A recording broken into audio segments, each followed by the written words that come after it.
ತನ್ನ ಗೆಳೆಯನನ್ನು ಕಂಡು ಕಂಗಿಟ್ಟು ಹೋದ ರಾಮ್ ಅಚ್ಚು ಅವರನ್ನು ಗಮನಿಸುವ ಮುನ್ನ ಗಾಬರಿಯಲ್ಲಿ ಎಳೆದುಕೊಂಡು ಖಾಲಿ ಇದ್ದ ವಾರ್ಡ್ನೊಳಗೆ ಬಂದವನು. ದಿಲೀಪ್, ನಾನು ಹೇಳ್ತಿರೋದು ನಿನಗೆ ಅರ್ಥವಾಗ್ತಿಲ್ವಾ? ಯಾಕೆ ನೀನು ನನಗೆ ತೊಂದರೆ ಕೊಡ್ತಿದ್ಯಾ ಎಂದವನ ದನಿಯಲ್ಲಿದ್ದ ಅಸಮಾಧಾನ, ಮುಖ ಬಿಗಿದ ರೀತಿಯಿಂದಲೇ ತನ್ನ ಗೆಳೆಯನಿಗೆ ತನ್ನ ಜೊತೆ ಮಾತನಾಡಲು ಇಷ್ಟವಿಲ್ಲ ಎಂದು ಅರ್ಥ ಮಾಡಿಕೊಂಡ ದಿಲೀಪ್. ರಾಮ್, ಪ್ಲೀಸ್ ಕಣು, 10 ನಿಮಿಷ ಸಮಯ ಕೊಡು, ನಾನು ನಿನ್ನ ಜೊತೆ ಮುಖ್ಯವಾದ ವಿಷಯ ಮಾತಾಡಬೇಕು ಎಂದವನ ದನಿಯಲ್ಲಿ ಇನ್ನಿಲ್ಲದ ವಿನಂತಿ ಇತ್ತು. ಬಟ್ ರಾಮ್ಗೆ ಅವನ ಜೊತೆ ಮಾತನಾಡುವ ಮನಸ್ಸಾಗಲಿಲ್ಲ, ತಾಳ್ಮೆಯಾಗಲಿ ಇರಲಿಲ್ಲ. ಶರಣ್ ಜೊತೆ ತನ್ನ ಬದುಕಿನಲ್ಲಿ ಯಾರನ್ನಾದರೂ ಹೇಟ್ ಮಾಡ್ತಾನೆ ಅಂದರೆ ಅದು ಅವನ ಜೀವನದ ಗೆಳೆಯ ದಿಲೀಪ್ನ ಮಾತ್ರವೇ. ಸಾರಿ ದಿಲೀಪ್, ನನಗೆ ನಿನ್ನ ಜೊತೆ ಮಾತನಾಡುವುದಕ್ಕೆ ಇಷ್ಟವಿಲ್ಲ. ಆ್ಯಂಡ್ ಮತ್ತೆ ನೀನು ನನ್ನ ಮೀಟ್ ಮಾಡೋದಕ್ಕೆ ಆಗಲಿ ಮಾತನಾಡಿಸೋದಕ್ಕೆ ಆಗಲಿ ಟ್ರೈ ಮಾಡಬೇಡ.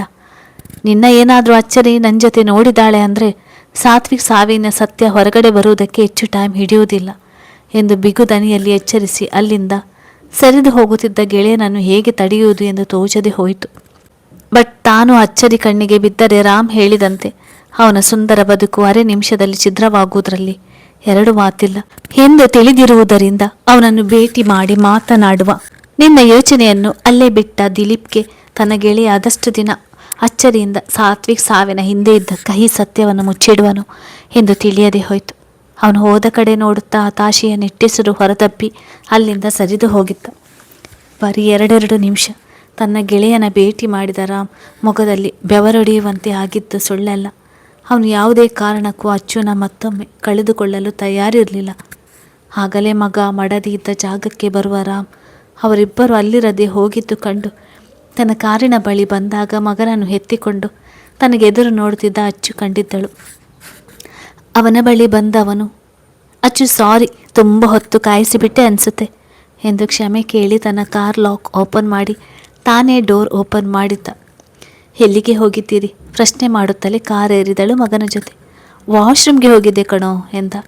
ಅವಳ ಕಡೆಯಿಂದ ಈ ಪ್ರಶ್ನೆ ಬರುವುದೆಂದು ತಿಳಿದಿದ್ದ ರಾಮ್ ಈಗಾಗಲೇ ರೆಡಿ ಮಾಡಿಕೊಂಡು ಬಂದಿದ್ದ, ಉತ್ತರ ಕೊಟ್ಟಿದ್ದ. ಅಚ್ಚು ಮತ್ತೆ ಪ್ರಶ್ನೆ ಮಾಡದೆ ಹೋಗಿದ್ದು ಕಂಡು ನೆಮ್ಮದಿಯ ನಿಟ್ಟೆಸರು ಬಿಟ್ಟು ಕಾರ್ ಸ್ಟಾರ್ಟ್ ಮಾಡಿ ಮನೆ ಮಾರ್ಗದಲ್ಲಿ ಡ್ರೈವ್ ಮಾಡತೊಡಗಿದ ರಾಮ್. ಹಾಗೊಮ್ಮೆ ಹೀಗೊಮ್ಮೆ ತನ್ನ ಹೆಣ್ಣಿನ ಮುಖ ನೋಡುತ್ತಾ ದಿಲೀಪ್ನಲ್ಲಿ ಅಡಗಿರುವ ಸತ್ಯ ಹೊರಬಂದರೆ ಅಚ್ಚುನ ಹೇಗೆ ಕನ್ವಿನ್ಸ್ ಮಾಡುವುದು ಎಂಬ ಭೀತಿಯಲ್ಲೇ ಕಾರ್ ಡ್ರೈವ್ ಮಾಡುತ್ತಿದ್ದ. ಮಗನನ್ನು ಮಾತನಾಡಿಸುತ್ತಲೇ ತನ್ನವನನ್ನು ಗಮನಿಸುತ್ತಿದ್ದ ಅಚ್ಚುಗೆ ರಾಮ್ ಯಾವುದೋ ವಿಷಯಕ್ಕೆ ಡಿಸ್ಟರ್ಬ್ ಆಗಿದ್ದಾನೆ ಎಂದು ತಿಳಿದು ಹೋಯಿತು. ರಾಮ್, ಯಾಕೆ, ಏನಾಯಿತು ಕೇಳಿದಳು ಗೊಂದಲದಲ್ಲಿ ಹುಬ್ಬೇರಿಸಿ. ಹಾಸ್ಪಿಟಲ್ಗೆ ಬಂದಾಗ ಸರಿಯಾಗೇ ಇದ್ದಾನಲ್ಲ, ಈಗ ಇದ್ದಕ್ಕಿದ್ದಂತೆ ಏನಾಯಿತು ಎಂದು ತಿಳಿಯದೆ.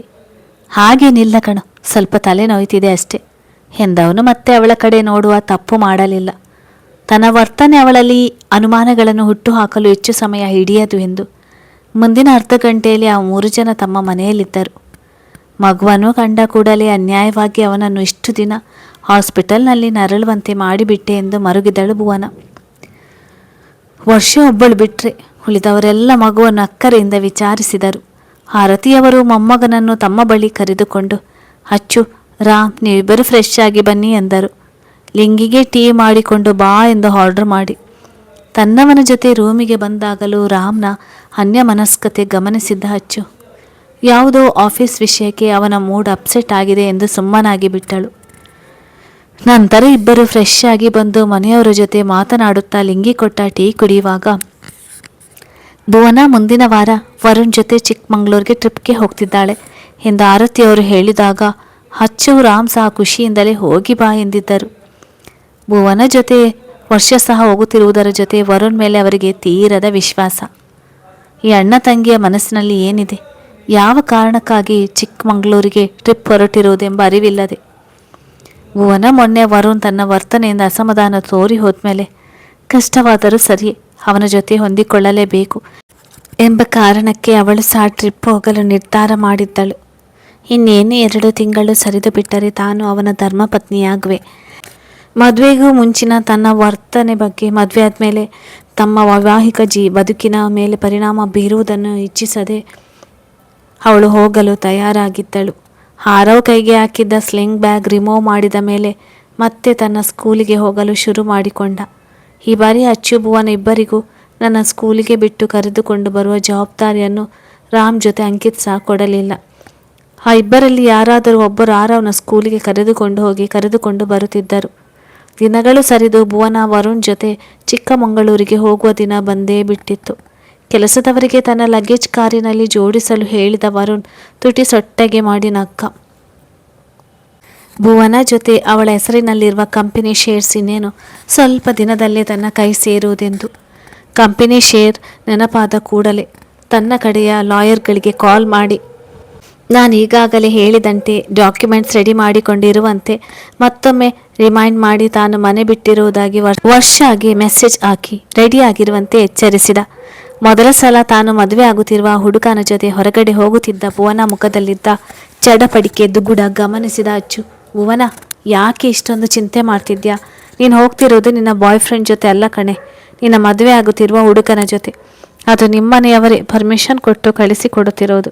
ಆದರೂ ಯಾಕೆ ಇಷ್ಟೊಂದು ಚಿಂತೆ ಮಾಡ್ತಿದ್ಯಾ ಎಂದು ಅಚ್ಚು ರೇಗಿಸುವಂತೆ ಕೇಳಿದಾಗ, ಚಿಂತೆ ಏನಿಲ್ಲ ಅತ್ತಿಗೆ, ಅದು ನನಗೆ ತುಂಬ ಲಾಂಗ್ ಜರ್ನಿ ಮಾಡಿದರೆ ತಲೆನೋವು ಬಂದು ಬಿಡುತ್ತೆ, ಸೊ ಅದರ ಬಗ್ಗೆ ಯೋಚನೆ ಮಾಡ್ತಿದ್ದೆ ಅಷ್ಟೆ ಎಂದವಳ ಮಾತಿಗೆ ಕಣ್ಣರಳಿಸಿದ ಅಚ್ಚು.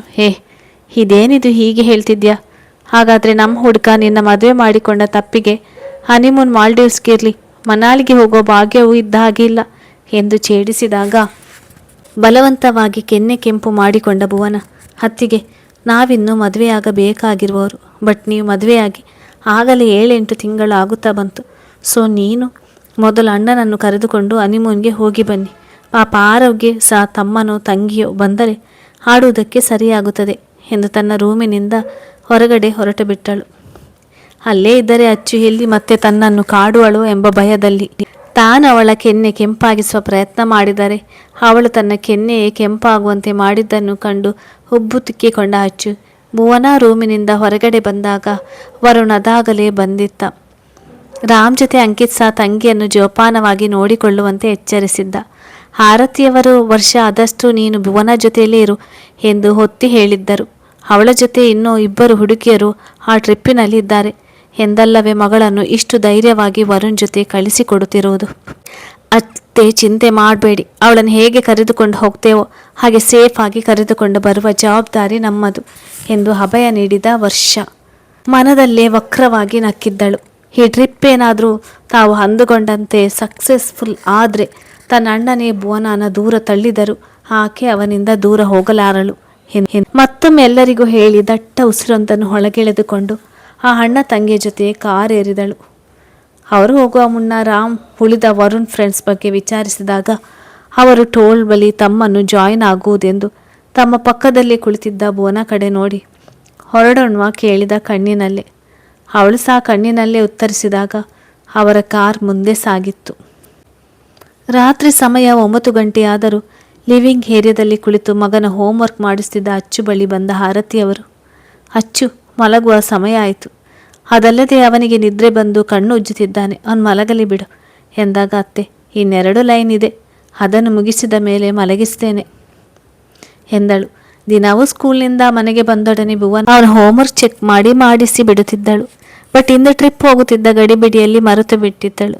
ಅಚ್ಚುಗೆ ಸಹ ಆ ವಿಚಾರ ನೆನಪಾಗದೆ ಹೋಗಿದ್ದರಿಂದ ಈಗ ಅವನ ಹೋಮ್ವರ್ಕ್ ಮಾಡಿಸುತ್ತಿದ್ದಾಳೆ.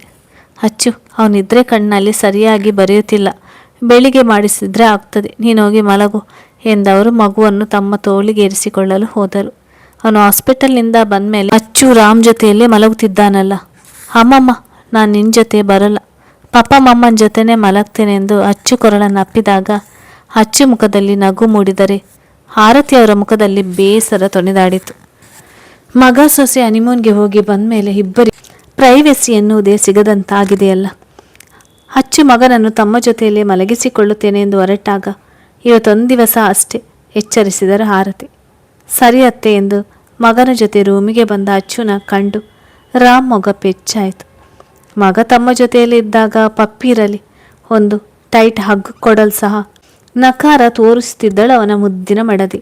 ಇಷ್ಟು ಸಾಲದೆ ಎಂದು ಮಗುವನ್ನು ತಾವಿಬ್ಬರ ಮಧ್ಯದಲ್ಲಿ ಬೇರೆ ಮಲಗಿಸಿಕೊಳ್ಳುವುದು.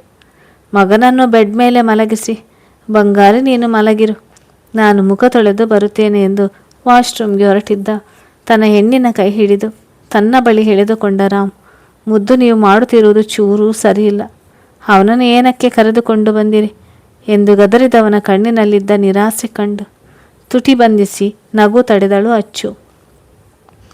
ಅವನು ನಮ್ಮ ಮಗ ಅಲ್ವಾ, ನಮ್ಮ ಜೊತೇಲಿ ಇರಬೇಕು ರಾಮ್. ಅದಲ್ಲದೆ ಅತ್ತೆ ಕೂಗಿದ್ರೂ ಅವನು ಹೋಗಲಿಲ್ಲ.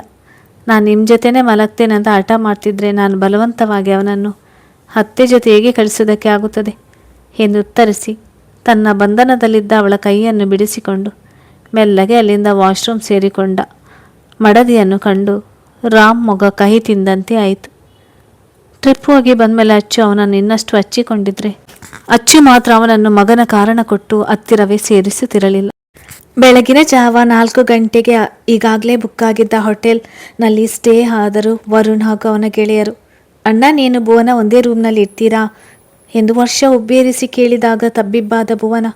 ವರ್ಷ, ನಾನು ನಿನ್ನ ಜೊತೆಯಲ್ಲೇ ಇರ್ತೀನಿ ಎಂದು ಗಾಬರಿಯಲ್ಲಿ ಬಡಬಡಿಸಿದಾಗ ಗುಳ್ಳೆಂದು ನಕ್ಕು ಬಿಟ್ಟರು ವರ್ಷ ಜೊತೆ ವರುಣ್ ಫ್ರೆಂಡ್ಸ್ ಎಲ್ಲರೂ.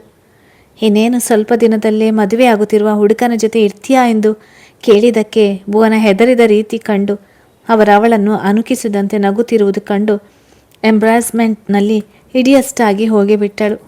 ಪಾಪ ಆಕೆ. ಮದುವೆ ಆಗುವ ಹುಡುಗ ಎಂದ ಮಾತ್ರಕ್ಕೆ ಅವನ ಜೊತೆ ಒಂದೇ ರೂಮಿನಲ್ಲಿ ಇಳಿಯುವಷ್ಟು ಸಲಿಗೆ ಬೆಳೆಸುವಷ್ಟು ಅವಳ ಮನಸ್ಥಿತಿ ಮುಂದುವರೆದಿರಲಿಲ್ಲ. ಅವಳನ್ನು ವಿಚಿತ್ರವಾಗಿ ನೋಡುತ್ತಾ ತಮ್ಮಲ್ಲೇ ಏನೇನೋ ಸನ್ನೆ ಮಾಡಿಕೊಂಡು ಮತ್ತಷ್ಟು ನಗುವಾಗ ಅಳು ಬಂದು ಬಿಟ್ಟಿತ್ತು ಅವಳಿಗೆ. ಕಣ್ಣಿನಿಂದ ಜಿನುಗಿದ ಹಣಿಯನ್ನು ಒರೆಸಿಕೊಂಡಿದ್ದು ಕಂಡು ತನ್ನ ಗೆಳೆಯರನ್ನು, ಹೇ ಹಿಡಿಯಟ್ಸ್, ಸಾಕು ಮಾಡಿ. ಅವಳೇ ನನ್ನ ಜೊತೆ ಇರ್ತೀನಿ ಅಂದರೂ ನಾನು ಅವಳ ಜೊತೆ ಒಂದೇ ರೂಮಿನಲ್ಲಿ ಉಳಿಯೋದಿಲ್ಲ. ಮೊದಲೇ ನಾನು ಇರೋದು ನನ್ನ ಕೋತಿ ಗ್ಯಾಂಗ್ ಜೊತೆ. ಸೊ ನಿಮ್ಮ ಜೊತೆ ಸೇರಿದಾಗ ನನ್ನ ಕಡೆಯಿಂದ ಸಣ್ಣ ತಪ್ಪಾದರೂ ನಾನು ನನ್ನ ಅತ್ತೆ ಮನೆಯವರ ಮುಂದೆ ತಲೆ ತಗ್ಗಿಸಿ ನಿಲ್ಲಬೇಕು ಎಂದು ರೇಗಿದನು. ಭುವನ ಬಳಿ ಬಂದು, ಭುವನ, ಇಷ್ಟು ಪಿಟ್ಸ್ ಆಗಿ ನೀನೇನು ವರಿ ಹಾಕಬೇಡ ಎಂದು ಅವಳನ್ನು ಸಂತೈಸುವಂತೆ ಅವಳ ಭುಜ ಬಳಸಿದಾಗ, ಏ ವರುಣ್, ಕಮಾನ್ ಯಾರ್, ಭುವನನ ಬಿಡು. ನೀನಿನ್ನು ಯಾವ ಜಮಾನದಲ್ಲಿ ಇದೆಯಾ? ಈಗಿನ ಕಾಲದ ಹುಡುಗಿ ಇಂಥ ಅವಕಾಶಕ್ಕಾಗಿ ಕಾದು ಕುಳಿತಿರುತ್ತಾರೆ. ನೀನು ನೋಡಿದರೆ ಎಂದು ಅಸಮಾಧಾನದಿಂದ ರಾಗ ಹಾಕಿದಾಗ ವರುಣ್ ಹೇಳಿದ, ಮದುವೆಗೆ ಮುಂಚೆ ನಾವೇನು ಸಂಸಾರ ಶುರು ಮಾಡುವ ಉದ್ದೇಶದಿಂದ ಈ ಟ್ರಿಪ್ ಬಂದಿಲ್ಲ. ನಾವು ಎಂಗೇಜ್ ಆದರೂ ನಮ್ಮ ನಡುವೆ ಕಂಫರ್ಟ್ ಝೋನ್ ಆ್ಯಂಡ್ ಒಬ್ಬರ ಫೀಲಿಂಗ್ಸ್ ಒಬ್ಬರು ಅರ್ಥ ಮಾಡಿಕೊಳ್ಳುವಷ್ಟು ಸಲಿಗೆ ನಮ್ಮಿಬ್ಬರ ನಡುವೆ ಇರಲಿಲ್ಲ. ಅದಕ್ಕಾಗಿ ನಾವು ಈ ಟ್ರಿಪ್ ಬಂದಿರೋದು.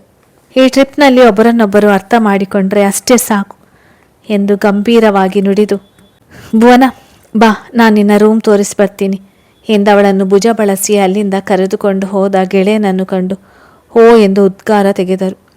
ಸತ್ಯ ಹೇಳಬೇಕೆಂದರೆ ವರುಣ್ ಹುಡುಗಿಯರ ಶೋಕಿ ಇರಲಿಲ್ಲ. ದುಡ್ಡಿನ ಪಿಶಾಚಿಯಾಗಿದ್ದರಿಂದ ಇಷ್ಟು ದಿನ ಬರೀ ಬ್ಯಾಂಕ್ ಬ್ಯಾಲೆನ್ಸ್ ಹೆಚ್ಚಿಸುವ ಕಡೆ ಮಾತ್ರ ಗಮನ ಕೊಟ್ಟಿದ್ದ. ಈಗ ಭುವನ ಹೆಸರಿನಲ್ಲಿರುವ 30% ಕಂಪನಿ ಶೇರ್ಸ್ ಮೇಲೆ ಅವನ ಕಣ್ಣು ಬಿದ್ದಿದ್ದೆ. ಜೊತೆಗೆ ಭುವನ ಮುಗ್ಧತೆ ಅವನನ್ನು ಸೆಳೆದಿತ್ತು. ಇದರ ಜೊತೆ ಈಗೀಗ ಅವಳ ಮೇಲೆ ಲೈಟಾಗಿ ಲವ್ ಬೇರೆ ಶುರುವಾಗಿತ್ತು.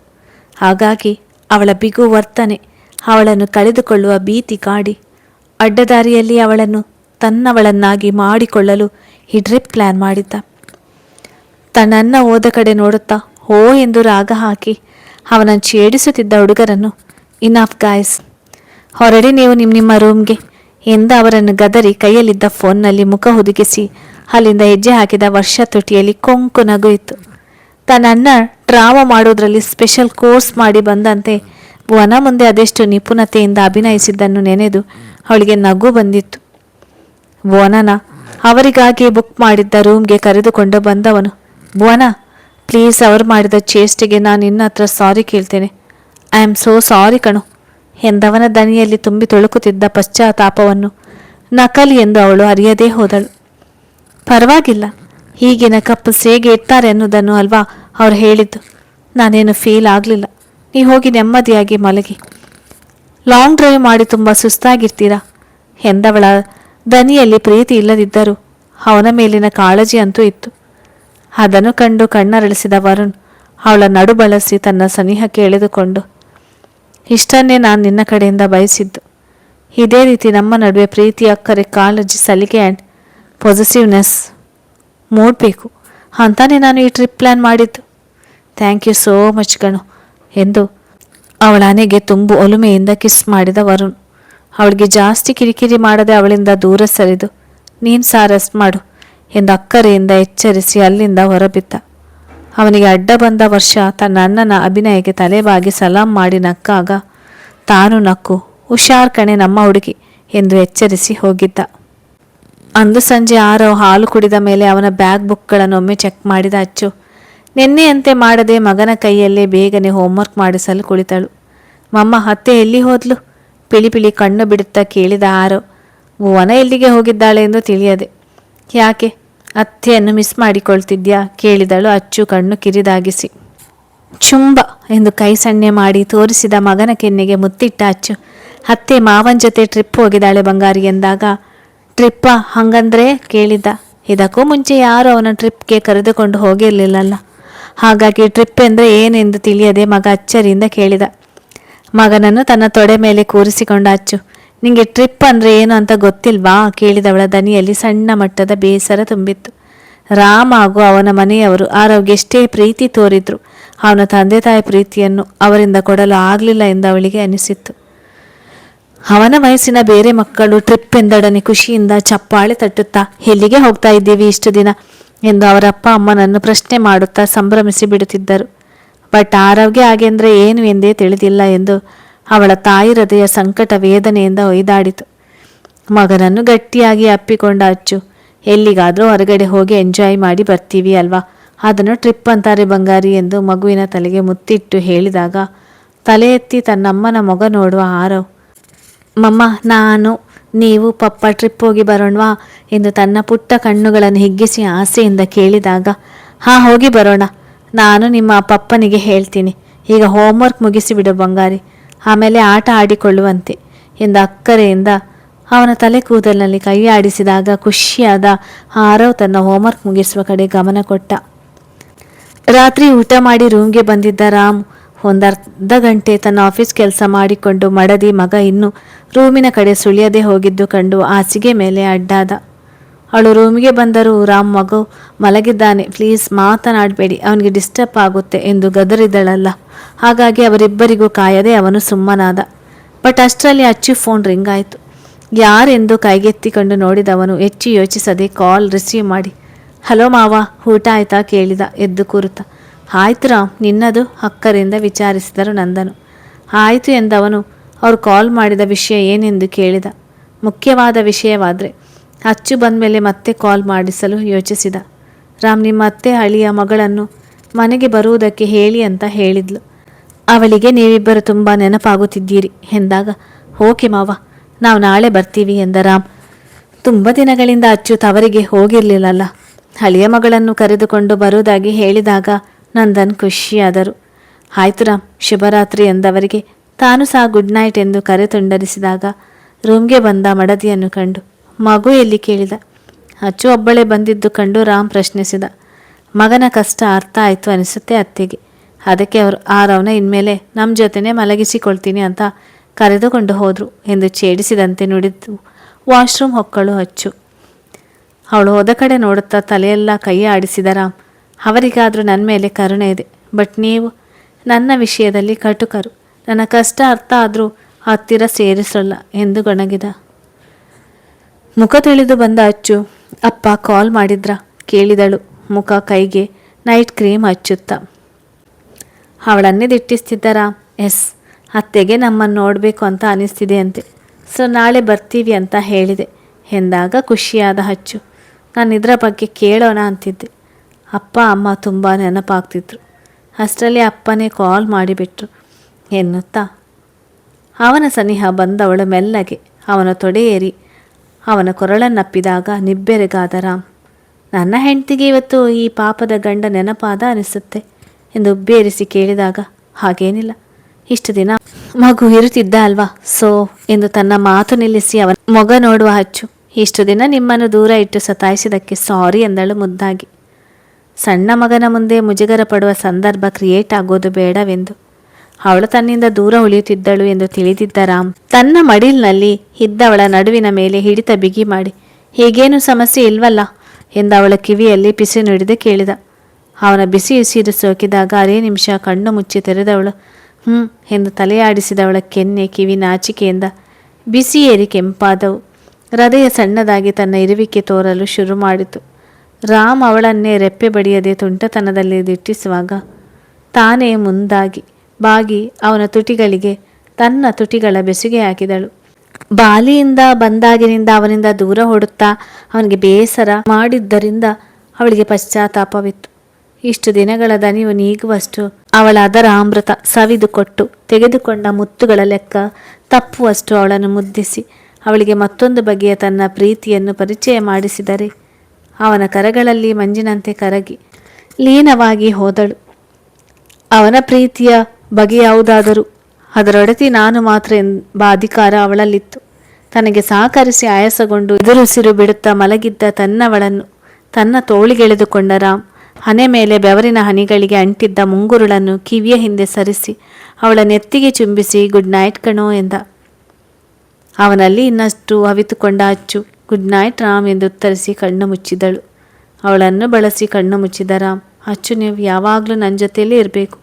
ನೀವೊಬ್ಬರು ನನ್ನ ಬದುಕಿನಲ್ಲಿ ಇಲ್ಲ ಅಂದರೆ ಮತ್ತೆ ನನ್ನ ಬದುಕು ತನ್ನ ಅಸ್ತಿತ್ವ ಕಳೆದುಕೊಂಡು ಬಿಡುತ್ತೆ ಎಂದು ಮನದಲ್ಲೇ ನುಡಿದವನ ಎದೆಯಲ್ಲಿ ಸಣ್ಣ ಮಟ್ಟದ ಭಯ ಶುರುವಾಗಿತ್ತು. ಅವಳನ್ನು ಮತ್ತೊಮ್ಮೆ ಕಳೆದುಕೊಳ್ಳುವ ಪರಿಸ್ಥಿತಿ ಬಂದರೆ ಏನು ಮಾಡುವುದೆಂದು.